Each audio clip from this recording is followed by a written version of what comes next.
حضرت عمر ہچکیاں لگ گئیں، زور سے ہچکیاں آ گئیں حضرت عمر کو۔ وہ خاتون کہنے لگی میرے بھائی تجھے کیوں اس بات کا خوف ہے، تجھے کیوں اس بات کا ڈر ہے، تو کیوں رو رہا ہے؟ حضرت عمر جن کی آنکھیں لال ہو چکی تھی، غم کی وجہ سے بدن پہ کپ کپی تھی، نقاب ہٹایا، اس خاتون کو کہا عمر ابن خطاب میں ہی۔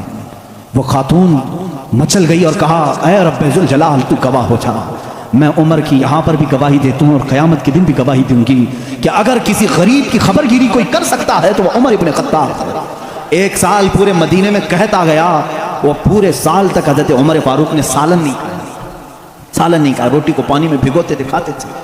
لوگ کہتے تھے آپ کیوں نہیں کھا رہے ہیں، آپ خلیفہ ہیں؟ کہتے تھے قحط کا دور ہے، پتہ نہیں کون بھوکا ہے اور کون کھایا ہے، میں اس وقت تک نرم نہیں کھاؤں گا جب تک میری پوری رعایا خوشحال نہ ہو جائے۔ حضرت عمر کا یہ نظام تھا، جس کے بعد حالات ایسے ہو گئے، صرف 2.5 سال کے بعد، صرف 2.5 سال کی خلافت کے بعد مدینے کے حالات یہ تھے میرے عزیزو، مدینے والے اپنی زکوٰۃ لے کر باہر آتے تھے، لینے والا کوئی نہیں تھا، زکوٰۃ لینے والا کوئی نہیں، سب زکوٰۃ دینے والے تھے۔ سیدنا عمر ابن خطاب رضی اللہ تعالیٰ عنہ نے اتنا کیپیبل کر دیا تھا، حضرت معاذ بن جبل یمن سے وہاں کا مال غنیمت مدینے میں بھیجتے ہیں حضرت عمر کے پاس کہ مدینے کے غربا اور مساکین میں یہ بانٹ دیں، بہت مال آیا تھا۔ حضرت عمر نے وہ زکوٰۃ کے مال کو حضرت معاذ بن جبل پر یہ کہہ کر کے واپس کر دیا، مدینے میں اب کوئی فقیر نہیں رہ گیا، سب زکوٰۃ نکالتے ہیں، اس کا کوئی مستحق نہیں، یمن میں ہی بانٹ دو۔ حضرت معاذ نے پھر دوبارہ بھیجا کہ یمن میں بھی کوئی فقیر باقی نہیں ہے، جو تھے ان کو بانٹنے کے بعد یہ بھیجا گیا ہے۔ حضرت عمر نے وہ مال دور کے کسی ملک بھیجا جہاں فقراء و مساکین سے یہ نظام عدل اگر کوئی قائم کر سکتا ہے تو وہ عمر ابن خطاب ہے رضی اللہ تعالیٰ عنہ۔ اور جانتے ہیں پوری کائنات کے لیے، پوری دنیا کے لیے حضرت عمر کے وہ کام جو آج بھی دنیا ان کی پیاسی ہے، اور پارلیمنٹ کے لا بنانے والوں کے لیے میرا چیلنج ہے، عمر ابن خطاب کے بنائے ہوئے قوانین کو چھوڑ کر آج پوری دنیا کی کسی پارلیمنٹ میں مکمل لا کوئی بنا ہی نہیں سکے گا، اس لیے کہ جرائم کے قوانین، بچوں کے قوانین، عورتوں کے قوانین، بوڑھوں کے قوانین، سب کے قوانین سب سے پہلے حضرت عمر فاروق نے مرتب کیے۔ اور جانتے ہیں یہ لے آؤٹ بنانے والا سسٹم، ڈیولپ کرنے والا سسٹم، سٹی بنانے کا پلان سیدنا عمر فاروق کا دیا ہوا ہے، سب سے پہلے بصرہ اور کوفہ آپ نے بنایا تھا، یعنی ماسٹر پلاننگ کے ساتھ سٹی بنائی گئی۔ روڈ بنانے کا سب سے پہلا کام حضرت عمر فاروق نے کیا ہے، تاریخ سب سے پہلے حضرت عمر فاروق نے قائم کی، بیت المال کا نظام سب سے پہلے حضرت عمر نے قائم کیا ہے، مسجدوں کے مؤذن اور مسجدوں کے اماموں کے لیے تنخواہ کا سسٹم حضرت عمر فاروق نے قائم کیا ہے۔ اور اتنا ہی نہیں، عدل کا حال تو ایسا تھا کہ کسی کے ساتھ کوئی رعایت نہیں، کسی کے ساتھ کوئی رعایت نہیں، چاہے وہ کوئی بھی ہو۔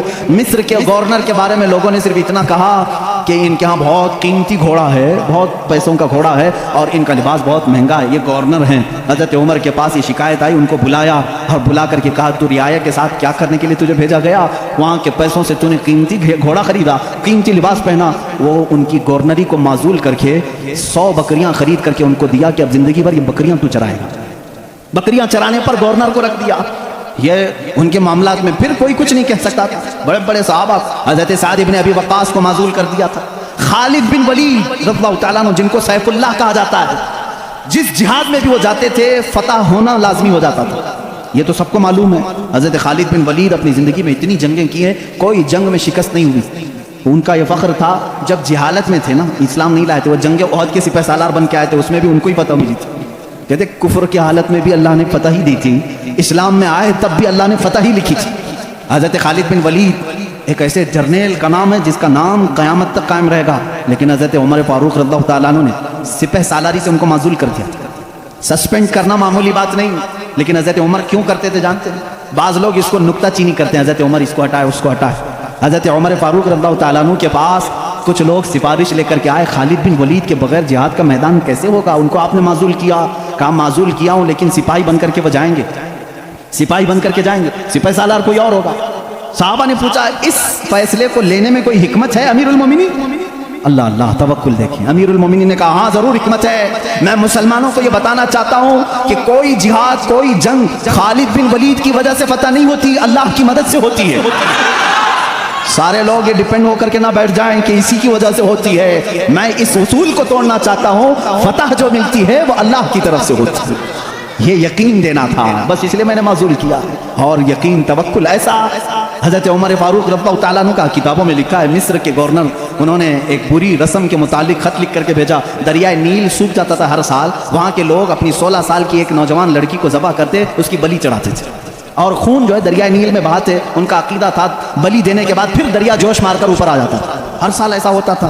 انہوں نے جب اسلامی حکومت وہاں آ گئی تو لوگوں نے وہاں کے گورنر سے جو مسلمان تھے صحابی تھے ان سے پوچھا ہر سال ہمارا معمول ہے اس سال بھی آپ اجازت دیں جلوس نکالیں گے ایک لڑکی کو ذبح کریں گے اس کا خون ڈالیں گے. انہوں نے کہا میں تو یہ کام نہیں کروں گا اور اگر ایسا ہے تو دیکھا جائے گا. وہ خاموش رہے. دریائے نیل حقیقت میں سوکھ گیا پانی نیچے چلا گیا. لڑکی کی بلی نہیں دی تم. یاد رکھنا شیطان اس طرح کی حرکتیں تمہیں کر کے دکھایا کرے تاکہ تمہارا عقیدہ خراب ہو جائے. اس گورنر نے حضرت عمر کے پاس خط لکھا کہ اس کا کیا کروں یہ کیسے حل نکالوں. حضرت عمر فاروق رضی اللہ تعالیٰ عنہ نے جواب میں 2 خط بھیجے ایک گورنر کے نام اور ایک دریائے نیل کے نام. دریائے نیل دریا ہے کہ اب دریا بھی خط پڑتا ہے دریا بھی بات چیت کرتا ہے. ہاں رسول کے غلاموں کے ساتھ ہر چیز بات چیت کرتی ہے ہر چیز بات چیت کرتی ہے. حضرت عمر نے ایک خط گورنر کے نام پر لکھا تم فکر مت کرو تم اپنے کام پر باقی رہو رسول اللہ کی شریعت کا نفاذ قائم رہے. اور رہی بات دریا جو سوکھتا ہے میں اس کو لیٹر لکھ رہا ہوں. اس کو خط لکھا کیا بسم اللہ الرحمن الرحیم اے نیل. یہ خط عمر ابن خطاب رسول اللہ کے خلیفہ کی طرف سے دریائے نیل کے لیے. میں کہتا ہوں اے نیل اگر تو اپنی مرضی سے بہتا ہے تو ہمیں تیرے پانی کی ضرورت نہیں اور اگر تو اللہ کے حکم سے بہتا ہے تو عمر ابن خطاب رسول کی خلافت کو جو قائم کیا ہے حکم دیتا ہے کہ اللہ کے حکم سے جاری ہو جا. اتنا لکھا اور کہا یہ دریائے نیل کو دینا اور یہ مصر کے گورنر کو دینا. خط لے کر کے قاصد آیا. قاصد نے گورنر کو خط پکڑا ہے. گورنر کے نام پر تھا وہ پہنچا. دریائے نیل کے نام پر تھا جو دریائے نیل کو دیا گیا. اس وقت موجود مصر کے سارے لوگ شاہد ہیں. اسی وقت دریائے نیل کا پانی جوش مار کر 16 گز اوپر آ چکا تھا. آج تک دریائے نیل دوبارہ کبھی نہیں سوکھا. 14 صدیاں گزر گئی. میں خود دریائے نیل کی کشتی کی سواری کر چکا ہوں. مصر میں 5 سال تک قاہرہ میں پانی برستا نہیں بارش نہیں آتی. 5 سال تقریباً 4 سال تک رہے ایک دن بھی بارش نہیں دیکھی. 5 سال تک بارش نہیں آتی. لیکن دریائے نیل میں جاؤ تو لبالب بھرا رہتا ہے. ایسا لگتا ہے کہ خط کا اثر آج بھی باقی ہے. رسول اللہ کے غلاموں کی حکومت ہر شے پر قائم ہے ہر شے پر قائم ہے. اللہ کے نبی صلی اللہ علیہ وسلم کے ان خلفاء نے پوری دنیا پر حکومت کی. کیوں نہ حکومت کریں؟ اس لیے کہ یہ تابع تھے اللہ اس کے رسول کے. تو اللہ نے یہ وعدہ کیا ہے ان تنصروا اللہ ینصرکم. اگر تم اللہ کے دین کی مدد میں لگے رہو اللہ پوری کائنات کو تمہاری مدد میں لگا دے گا تمہاری مدد میں لگا دے گا. وہ صحابہ کیسے تھے جو میڈیٹرین سی آج بھی موجود ہے بحر متوسط عرب سے یورپ میں جانا تھا. کچھ صحابہ اکرام وہ بھی ہیں جنہوں نے ایک دریا کے پاس آ کر گھوڑے روک لیے. دریا سامنے سمندر ہے ادھر کے کنٹری میں جانا ہے کشتیاں کسی کے پاس نہیں.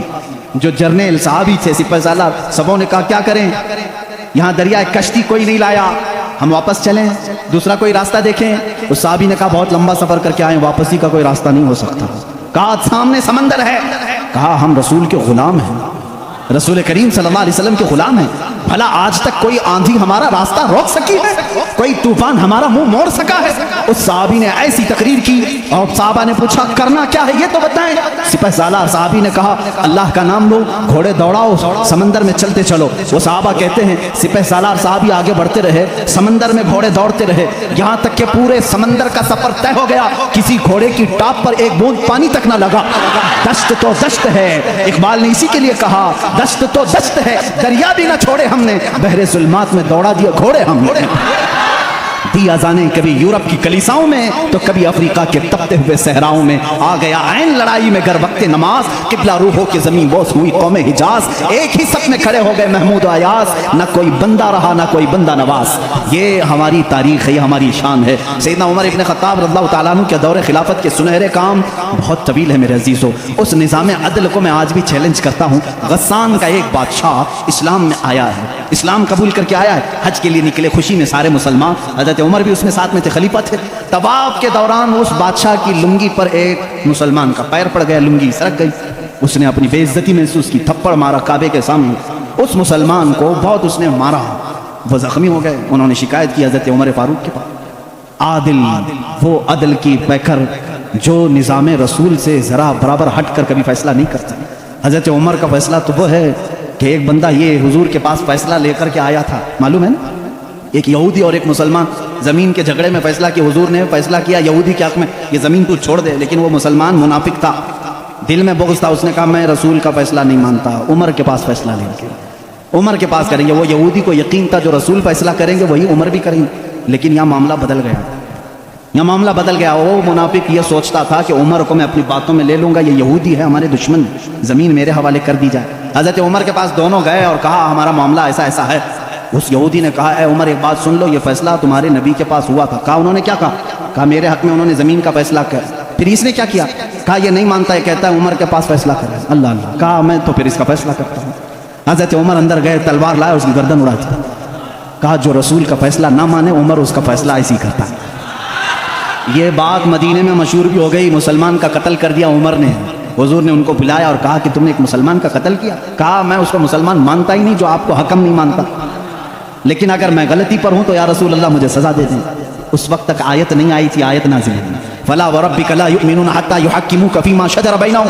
اے رسول قسم ہے تمہارے رب کی, اللہ فرما رہا ہے, اللہ فرما رہا ہے اے رسول تمہارے رب کی قسم, وہ ایمان والا ہو ہی نہیں سکتا جو اپنے آپسی معاملات میں آپ کو حکم نہیں مانتے. حضور نے فرمایا تب تو عمر نے صحیح فیصلہ کیا. اس فیصلے کے حامل علمبردار عمر کے پاس رضی اللہ تعالیٰ فیصلہ لے کر کے آئے غسان کے بادشاہ اور ایک عام مسلمان کا. وہ بادشاہ ہے پہلے عیسائی تھا, مسلمان ہوا چند دن پہلے مسلمان ہوا ہے. دونوں کا فیصلہ آیا. حضرت عمر نے پوچھا کیا معاملہ ہے؟ وہ غسان کے بادشاہ نے کہا اے عمر امیر المومنین, کیا مجھے بھی کٹہرے میں کھڑا کریں گے؟ میں بادشاہ ہوں غسان کا, آپ مجھے اپنے بازو میں بٹھائیں. حضرت عمر نے کہا آج مقدمہ ہے, بادشاہ نہیں, تم بھی وہیں کھڑے رہو گے جہاں مقدمہ کرنے والا کھڑا ہے. دونوں کو کھڑا کیا, معاملہ پوچھا تو اس کے بعد حضرت عمر نے کہا تم نے زیادتی کی, اس کا غلطی سے پیر پڑا ہے. ہاں اگر تمہیں لگتا ہے کہ اس نے تمہاری بے عزتی کی تو سزا بھی تھوڑی ہونی چاہیے تھی, لیکن جتنا تم نے اس کو مارا ہے یہ اس کا حق ہے. کہا کیا فیصلہ ہوگا؟ حضرت عمر نے کہا اس عام مسلمان سے جتنے تھپڑ زیادہ اس نے لگائے تو بھی لگا دے, یہی فیصلہ, جتنا اس نے زیادہ مارا ہے تو مار. وہ غسان کا بادشاہ کہتا ہے بادشاہ کو عام آدمی مارے گا؟ حضرت عمر نے کہا ہاں مارے گا, یہ نظام رسول ہے, یہ نظام رسول ہے, یہ کیسر اور کسرا کی حکومتیں نہیں ہیں, یہ اللہ کے نبی کی قائم کی ہوئی عدالت ہے. اس نے کہا ایک دن کی مجھے مہلت دیں, کل آ کر کے اس فیصلے پر عمل کیا جائے. آپ نے کہا مہلت تو دی جا سکتی ہے, جیسے ریمانڈ میں لیتے ہیں. اس کو چھوڑا گیا, لیکن وہ بادشاہ فرار ہو کر کے بھاگ گیا اور اسلام بھی چھوڑ دیا, مرتد ہو کے چلا گیا. حضرت عمر نے اس دن کہا, کچھ لوگ کہنے لگے حضرت عمر اس کے حق میں بات کرتے تو بادشاہ آج مسلمان رہتا. ایسی کچھ باتیں بھولی بھالی لوگ کرتے ہیں, ایسا کرتے تو اچھا ہوتا, ایسا نہیں کرنا چاہیے تھا. حضرت عمر نے جلال میں کہا اس طرح کے 1000 چھوڑ کر جائیں تو جائیں, لیکن نظام رسول کا ایک حرف بھی میں اپنے ہاتھ سامنے سے جانے نہیں دوں گا. عدل کے تقاضوں کو پورا میں ہمیشہ ہوتا رہنے دوں گا. یہ سیدنا عمر فاروق کی عدالت تھی. یہ آج پیس اینڈ جسٹس کی بات کرتے ہیں, ان لوگوں سے بات کرتے ہیں جن کے پاس عمر جیسی عدالت ہے. اے میرے عزیزو, عدالت کے نام پر آج بڑا دھبا ہے. یہاں پر بہت سارے معاملات, ہو سکتا ہے بہت سارے لوگ میرے اوپر اس بات کا بھی کیس کر دیں کہ یہ حد کی عدالت ہے, عدالت کی بے عزتی کرتا ہے. ہو سکتا ہے میرے عزیزوں, میں اس عدالت کی عزت کرتا ہوں جہاں عدالت ہوتی ہے. میں اس کو جج اور عادل نہیں مانتا جو پارلیمنٹ کی سیٹ کی بھوک میں مسجدیں بیچ دیتا. میں اس کی عدالت کو نہیں تسلیم کرتا جو ایک قلیل جماعت کو نظر انداز کر کے حاکم پارٹی کی طرف بولتا ہے. میرے عزیزو, ایسے لوگ دنیا میں بہت سارے آئے جو ضمیر فروش ہوتے ہیں. ہندوستان بھی اسی ڈگر پر چلنے لگ گیا. اب تک دنیا کی سب سے بڑی ڈیموکریسی, سب سے بڑی جمہوریت ہندوستان میں تھی, جہاں پر نظام ایسا تھا, ہمارا عدلیہ کا نظام بہت اچھا تھا, ہماری کورٹ جتنی تھی یہاں پر سب کے ساتھ برابر کا سلوک کیا جاتا تھا, ہندو ہو مسلم ہو. آج بھی بہت سارے جج ہیں جو اوتھ لیتے ہیں کہ میرا دین, میرا مذہب, میرا سب کچھ انصاف ہوگا, سنویدھان ہوگا, میں سامنے کسی کو نہیں دیکھوں گا. دیکھتے نہیں آپ, جج کے سامنے پٹی باندھے ہوئے ایک مورتی کو رکھا جاتا ہے. کیوں؟ قانون جب بھی ہوتا ہے وہ سامنے والے کو دیکھ کر کے نہیں ہے, اس کے پروف ثبوت دیکھ کر کے. لیکن یہاں پر اب عام بچے کو بھی بیوقوف بنایا جا رہا ہے. میں اس بات کی آواز اٹھانا چاہوں گا, اس ظلم کو بند کرو, اس ظلم کو بند کرو. اور یہ ڈکٹیٹرشپ جو لائی جا رہی ہے, اس جمہوریت کو ختم کر کے, قتل کر کے, دیکھنا چند دنوں کے بعد یہ سارے نظام ختم کرنے کی بات کریں گے. آج مسلمانوں کے خلاف ایک زہر پھیلایا جا رہا ہے, اسی طرح چند دنوں کے بعد اب دلتوں کی باری آئے گی. اس لیے کہ یہ دلتوں کو بھی ایک آنکھ نہیں بھاتے, یہ کبھی پسند نہیں کرتے. یہ 2000 سال پرانا نظام منو اسمرتی کا لانا چاہتے ہیں, جہاں صرف چند لوگوں کی حکومت ہوگی. جانتے ہیں, تاریخ اٹھا کر کے پڑھو, اسی سرزمین پر ایسے ظلم کیے گئے ہیں جہاں چند برہمنوں نے کم ذات کے لوگوں کے کان کاٹے ہیں, جہاں لوگوں کے کانوں میں گرم تیل ڈالے ہیں. اسی سرزمین پر کم ذات کے لوگوں کو کوڑا کرکٹ میں گھر بنانے پر مجبور کرتے تھے، جہاں اعلیٰ ذات کے لوگوں کے پیشاب پخانے ہوتے تھے وہاں دلت برادری کو رکھنے پر ہی مجبور کرتے تھے۔ ہر ایک کے گلے میں رسی باندھ کر ایک مٹکا لٹکاتے تھے کہ تھوکنا ہے تو دلت زمین پر تھوک نہیں سکتا، اس مٹکے میں تھوکے گا، اس لیے کہ اس کا تھوک زمین پر پڑے تو یہ آپ شگن سمجھتے تھے۔ اس پورے نظام کو، یہاں پہلے ہندوستان میں یہ ساری چیزیں چلی ہیں، کاسٹزم، ذات برادری، اونچ نیچ کے معاملات چلتے رہے، لیکن میں سمجھتا ہوں کہ ہندوستان کو جب آزادی ملی، بھارت کو جو آزادی ملی 1947 کے بعد، سبوں نے مل کر کے ایک سمویدھان بنایا تھا، عدل و انصاف کا سب لوگوں نے حلف اٹھایا تھا، اس میں سب کا حصہ برابر کا ہوگا، سب لوگوں نے قربانی دی ہے، سب کے لیے نظام یکساں ہوگا، برابر ہوگا، اور سب کی دین کا، سب کے ریلیجین کا مان سمان کیا جائے گا۔ لیکن اب جو حالات ہیں میرے عزیزوں، یہ دوسری ڈگر پر چل پڑے ہیں۔ اب یہاں پر اس سمویدھان کو یہ ختم کرنے کی بات کر رہے ہیں جو امبیڈکر کی سرپرستی میں بنائے گئے تھے، اس کو ختم کر کے یہ نئے سمویدھان کی بات کرنے جا رہے ہیں۔ چند دنوں کے بعد یہ ووٹنگ پاور بھی ختم کرنے کی بات کریں گے، تم سب کو ووٹ دینے کا بھی حق نہیں ہوگا، ٹھہرنے کی امیدوار ہونے کی بات تو دور ہے۔ میں اس نظام کی کھلم کھلا مخالفت کرتا ہوں اور مذمت کرتا ہوں، میں مذمت کرتا ہوں۔ ہمارے لیے وہی بھارت اور وہی ہندوستان اچھا ہے جو ہمارے بڑوں نے اپنے خون کی قربانی سے آزاد کیا ہے۔ آپ سب اسی بھارت کو تسلیم کریں گے یا نئے نویلے بھارت کو؟ ہم اس نوے نویلے بھارت کو جس ڈگر پر یہ لے جا رہے ہیں کاسٹزم کے اوپر، ہم اس کو نہیں تسلیم کرتے۔ ہم اس بھارت کو، اس سمویدھان کو مانتے ہیں جہاں عدل سب کے لیے برابر ہو، سب کے لیے برابر ہو۔ سپریم کورٹ کو آزاد رکھا جائے، وہ سب کے ساتھ برابر کا انصاف کر سکے، چاہے وہ تخت پر بیٹھا ہوا آدمی ہو، چاہے وہ غریب آدمی ہو، سب کے ساتھ برابر کا عدل کر سکے۔ ہندوستان ہی کی بات میں اگر بتاؤں، یہاں پر ایک بادشاہ ایسا بھی گزرا جس کے ایک تیر سے ایک بچے کی موت ہو گئی تھی، ایک بچے کی موت ہو گئی۔ عورت جو بچے کی ماں تھی وہ مقدمہ کر دی چیف جسٹس کے پاس۔ اس وقت کے جو چیف جسٹس تھے قاضی سراج الدولہ، انہوں نے طلب کیا بادشاہ کو طلب کیا، اسی ہندوستان کی بات کر رہا ہوں۔ عورت ایک جگہ کھڑی ہے، وقت کا بادشاہ ایک جگہ کھڑا ہے۔ عورت نے کہا میرے بچے کو ان کے تیر سے موت ہو گئی۔ بادشاہ شکار کر رہا تھا، چوک کے تیر لگ گیا۔ بادشاہ نے کہا ہاں میرا تیر لگا تو ہے، گواہ بھی ہیں، سپاہی بھی گواہ ہیں، عورت بھی گواہ ہے۔ دو آپشن ہوتے ہیں موت کے بعد، کسی کا کچھ قتل ہو گیا انجانے میں، چوک کر اگر قتل ہو گیا، دو آپشن اسلام دیتا ہے۔ اس عورت کو قاضی نے کہا تیرے پاس دو آپشن ہے، چاہے تو اپنے بچے کی موت پر دیت لے لے، کچھ پیسے لے لے بادشاہ سے اور اسے معاف کر دے، یا چاہے تو جان کے بدلے جان لے لے، بادشاہ کی جان بھی لے سکتی ہے۔ قاضی نے فیصلہ سنا تھا، یہ نہیں کہ بادشاہ کو چھوڑ دینا ہے، دونوں آپشن عورت کے اوپر۔ وہ عورت نے جب دیکھا کہ عدل کا یہ پیکر اسلامی نظام ہے، بادشاہ کے تیر لگا ہے اور قاضی صحیح فیصلہ دے رہا ہے، اس عورت نے کہا اگر یہ قاضی آج اس طرح کا صحیح فیصلہ دے رہا ہے تو اس طرح کے بادشاہ کی وجہ سے ہی، بادشاہ ایسا ہوگا اسی لیے قاضی ایسا ہے۔ اس عورت نے کہا میں اس بادشاہ کی جان بخشتی ہوں، میرے بچے کے لیے جو دیت بنتی ہے وہ بادشاہ مجھے دے دے۔ بادشاہ نے جتنی دیت بنتی تھی اس سے زیادہ اسے دیا، اور جب یہ معاملہ ختم ہوا تو بادشاہ قاضی کے پاس آیا اور اپنا جبہ کھولا، اس میں خنجر تھا، خنجر نکالا، کہا قاضی، وہ اس وقت کے سپریم کورٹ کا چیف جسٹس تھا قاضی۔ بادشاہ کیا کہتا جانتے ہو؟ مجھے جب پتا چلا میرے اوپر مقدمہ ہے اور مجھے معلوم تھا میرے تیر سے ایک بچہ فوت ہوا ہے، میں آج کورٹ میں آ رہا تھا، میں ساتھ ہی خنجر لے کے چلا۔ قاضی نے پوچھا کیوں لے کے چلے؟ کہا میں یہ دیکھنا چاہتا تھا کہ اگر فیصلہ قرآن و حدیث کے مطابق ہو تو ٹھیک ہے میں مان لوں، اور ذرا برابر اگر بادشاہ کا خیال کر کے قاضی نے کیا تو اسی خنجر سے قاضی کو قتل کر دوں۔ بادشاہ نے یہ کہا، قاضی مسکرایا اور اپنے گدے سے اٹھ گیا اور چادر ہٹائی، نیچے بہت بڑا کوڑا تھا۔ کہا بادشاہ تمہیں معلوم ہے میں آج پہلی مرتبہ اس کرسی پر آنے کے بعد، اس گدے پہ آنے کے وقت کوڑا نیچے لے کے بیٹھا ہوں۔ کہا کیوں؟ کہا میں نے اسی وقت طے کر لیا کہ بادشاہ کو کٹہرے میں کھڑا کروں گا اور فیصلہ قرآن و حدیث کے مطابق سناؤں گا، اگر بادشاہ مان لیا تو ٹھیک، ورنہ میں اس کوڑے سے اسے منواؤں گا۔ یہ نظام اسلام تھا، یہ عدل کے تقاضے تھے۔ وہ عمر ابن خطاب کے دور کے بھی سنہرے واقعات اسلام نے ہمیں ہر جگہ سکھائے ہیں۔ اے میرے عزیز بھائیو، اپنے گھر میں بھی عدل کرنا سیکھو، جہاں تمہیں اللہ نے جتنا اختیار دیا عدل کے ساتھ پیش آؤ، اپنے مزدوروں کے ساتھ عدل کرو، اپنی بیویوں کے ساتھ عدل کرو، اپنے بچوں کے ساتھ عدل کرو۔ یاد رکھو قیامت کے دن تم سے سب چیزوں کا سوال ہوگا۔ اگر تمہارے 4 بچے ہیں، چاروں میں سے اگر کسی کے ساتھ اونچ نیچ کیا تو سارے تمہارے اعمال اکارت ہو جائیں گے، غارت ہو جائیں گے۔ ایک بچے کے ساتھ بھی تم ناانصافی نہیں کر سکتے، سارے کے ساتھ برابر کا سلوک کرو۔